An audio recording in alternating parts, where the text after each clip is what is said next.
let's take a look at how to organize your templates into folders in InboxGuru. Click on your administration under the InboxGuru menu. And then on your What Would You Like to Do menu, navigate to the Account-Folders selection. And hit Go. You'll see here your folders that you've already created. You have the option to create folders for these items in InboxGuru. So if you right click, you can add a new folder. And when the new folder adds, simply double click and you can rename it. Once you create these, they'll show in the entity within InboxGuru you created it within. So if you make one in landing pages, it will show under your landing pages section.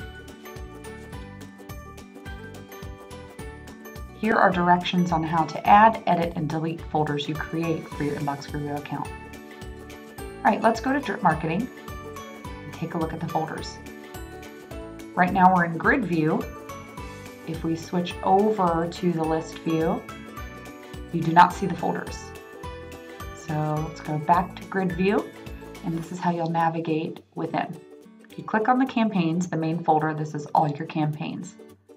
Click on each folder and it will show you what you've put there.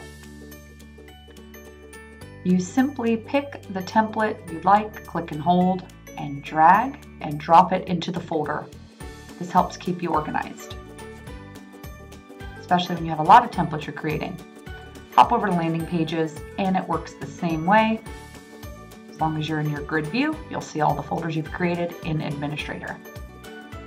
This is a great way to keep all of your templates and campaigns organized to quickly find and use in InboxGuru.